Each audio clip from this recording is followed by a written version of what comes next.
좋아요, 구독. 지난 금요일장을 본다라고 하면은 전체적인 뭐 이슈 자체는 크게 없었습니다. 이슈라고 하면은 그나마 나와준 게 기존에 이제 행정수도를 수용시로 이전했다고 하면은 국회를 수용시로 이전하겠다. 뭐 이런 내용이 좀 나와주었고요. 이슈로 나와주었고요. 그거 말고는 뭐 그냥 개별적인 모멘텀의 종목들의 움직임이라고 좀 보시면 될 것 같습니다.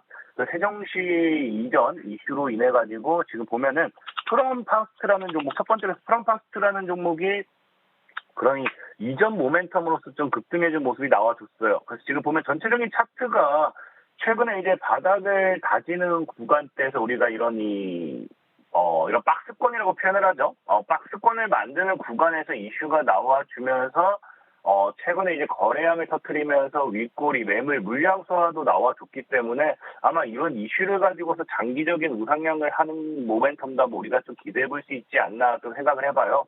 그러다 보니까 이런 이슈 가지고서는 좀 볼 수 있는 거는 프롬파스트다라고 좀 말씀을 드리고 싶고, 이런 뭐 뉴스, 이슈 이런 거를 제외하고서는 사실상에 지금 지난 시장에 움직였던 종목은 없다라고 보시는 게 좋고, 그나마 움직였던 종목들이 뭐 개별적인 모멘텀 뭐 이런 것들인데, 보면은 그래서 두 번째로 또 보면 좋은 게 워트라는 종목이에요. 워트.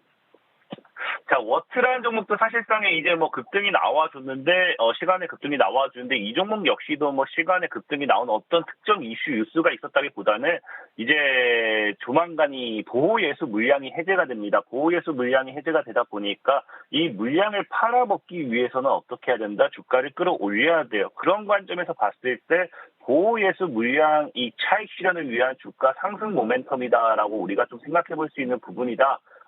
라고 좀 말씀을 드리고 싶고요. 자, 그리고 세 번째로는 이제 또 삼천단 제약이에요. 삼천단 제약이 이제 또 이제 그 시간에 또 급등이 나와주는데, 뭐 그렇다고 해서 이 종목이 어제장, 금요일장에 또 어떤 이슈가 나와서 시간에 급등이 나온다 이런 것도 아니에요. 역시나 이제 이 종목이 급등하는 모멘텀, 급등하는 이유를 우리가 좀 찾아본다라고 하면은, 지금 자리에서 이런 급등세 자체는 이제 전에도 말했지만 신고가에 대한 기대감이란 겁니다. 고가를 뚫어내놓고 지금 이제 한번 위에서 행보를 하다 보니까 다시 한번 치고 가는 이런 신고에 대한 이 랠리, 모멘텀이 나와주지 않을까라는 생각, 그런 부분에 대해서 이제 신고가 관련 기대감, 이 정도로 보는 게 딱 좋을 것 같아요. 그래서 역시나 아까 앞에 얘기했다시피 지금 뭐 이슈가 나오지는 않았다라고 좀 말씀드리고 싶고, 그 다음에 이제 뭐 네 번째로 코디라는 종목이 있습니다. 코디 같은 경우도 뭐 그나마 이게 이슈라고 하면 이슈, 뉴스라고 하면 뉴스겠지만, 아까 뭐 맨 처음에 얘기했던 뭐 국회를 세종시로 옮기겠다 뭐 이런 엄청 큰 뉴스라기보다는 개별적인 뉴스라는 게 무슨 말이냐? 자, 코디 같은 경우도 이제 최대 주주 있으면 최대 주주가 이제 GP클럽, 이 자금 관련되는 납입을 완료하게 되면서 우리가 전환사채 뭐 이런 것들 자금을 납입하면서 돈이 들어오게 되죠. 그럼 돈이 들어오게 되면 이 돈을 가지고서 신규 사업이라든지 이런 것들에 대한 기대감이 형성이 되게 되어 있습니다. 그러다 보니까 코디 역시도 지금 자리에서 뭐 사실 차트적으로도 나쁜 자리는 아니라고 생각을 해요. 차트적으로 봤을 때도 지금 뭐 한 3,000원대가 강한 저항이었다라고 하면은 이 3,000원 저항을 지금 뚫는 자리에서 강한 이슈가 뭐가 들어오게 되냐고 하면 아까 얘기했던 이 최대 주주의 자금 납입이겠죠. 그러니까 돈이 들어왔으니까 무언가를 하겠다. 이런 관련 모멘텀과 함께 주가를 땅 강하게 치고 올라가기에는 충분하지 않나. 자, 그러다 보니 코디 같은 종목도 지금 자리에서는 뭐 이런 이슈로서 충분히 기대해 볼 수 있지 않나 좀 생각해 보고 있고요. 자, 마지막으로는 이제 또 이베스트 투자증권이라는 게 있어요. 이베스트 투자증권.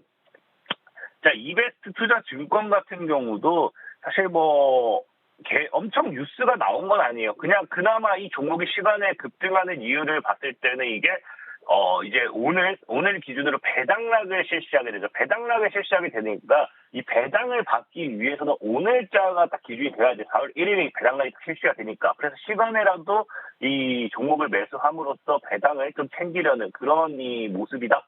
라고 보시면 좋을 것 같아요. 그래서 오늘 여러분들이 눈여겨보면 좋을 종목은 저는 일단 워트라는 종목을 말씀드리고 싶어요. 워트. 아까 앞서도 얘기했지만 일단 보호예수 물량이 해제가 됩니다. 보호예수 물량이 해제가 되면은 우리가 보호예수에서 받는 게 이제 보호예수 걸린 게 공모가라는 게 있어요. 공모가. 그럼 이게 보호예수가 해제가 됐을 때 그냥 팔려고 하면은 공모가 대비해서 주가가 하락해 있다. 그냥 팔 수가 없어요. 그렇다고 해서 보호예수 물량을 해제되자마자 뭐 수익 구간이라 해서 뭐 시장가로 내다 던져도 손실로 들어가게 됩니다. 그럼 어떻게 팔아야 되느냐? 주가를 끌어올리면서 자연스럽게 위로 물량을 넘겨야지 수익 구간에 안정적으로 팔 수 있어요. 보통 공모가 보호예수 물량이 풀리는 종목들은 주가에 우상향이 나오는 경우가 많기 때문에 그런 부분을 좀 치우쳐보면 좋지 않나 좀 말씀을 드리고 싶습니다. 그래서 오늘은 워트를 좀 눈여겨보시라 말씀을 드릴게요. 네, 지난주 금요일장 시간 외에서는 개별적 모멘텀 가지고 움직인 종목들 탑5에 이름을 올렸고요. 오늘장에서는 워트 추가적으로 좀 잘 보자라고 말씀해 주셨습니다. 보호 예수 물량의 해제를 앞두고 있는 상황이기 때문에 주가가 반등할 수 있다는 부분 함께 보시면 좋겠습니다. 대표님 반대로 급락했던 종목도 있습니다. 급락 탑5 종목과 오늘장에서 유의 깊게 볼 종목이 있다면 어떤 종목이 있을까요? 이제 아까 뭐 신고 기대로 움직이는 종목들이 있다라고 하면은 반대로 신고 하락 리스크라고 좀 설명을 드리고 싶어요. 그래서 지금 보면은 이 하락 리스크라든지 하락률 상위 관련되어 있는 종목인데 첫 번째 거는 이제 에이펙트라는 종목이 있어요. 에이펙트.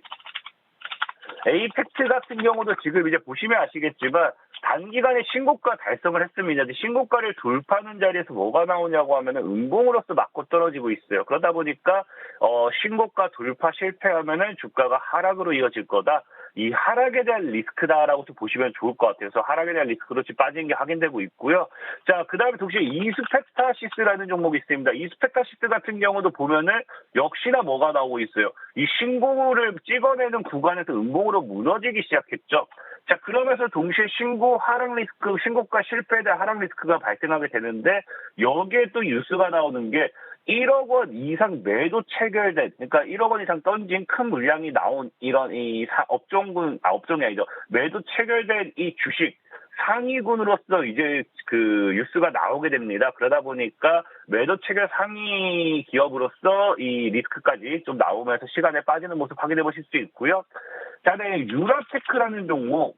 자, 이 세 번째로 유라테크라는 종목은 조금 재밌어요. 이 세종시 이전 관련되어 있는 이슈로서 이 프롬파스트와 함께 같이 움직였었는데 이번에는 또 스팸 스팸 문자가 너무 많이 왔다라고 해서 또 시간에 움직임이 나와주고 있습니다. 그래서 이제 프롬파스트와는 완전 다르게 움직이는 거 우리가 확인해 보실 수 있다 말씀드리고 싶고, 자, 네 번째로 삼부토건.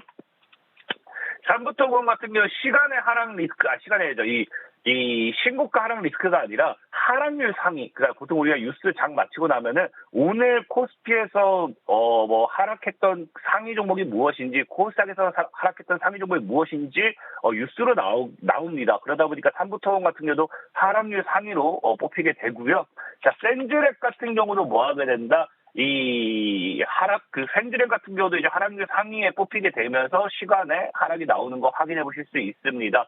자, 그래서 오늘 꼭 주의 깊게 봐야 된다고 하면은 저는 사실 이스펙타시스를 좀 이야기하고 싶어요. 이스펙타시스 같은 경우는 뭐 기업에 대한 문제다 이런 걸 떠나가지고 신고가에서 이 하락 리스크가 나오기 시작한다라고 하면은 무너졌을 때 손실률이 굉장히 크게 발생할 수밖에 없는 부분도 있고요. 아까 얘기했다시피 제일 중요한 거는 1억 원 이상 매도 체결 상위이기 때문에 굉장히 큰 자금 이탈이 많이 나왔다 보셔야 됩니다. 그러다 보니까 이 1억 원 이상이라는 부분에서 이 앞으로의 이 하락 리스크가 좀 존재하지 않나 좀 말씀드리면서 오늘 이스펙타시스 조심하시라 말씀을 드리겠습니다.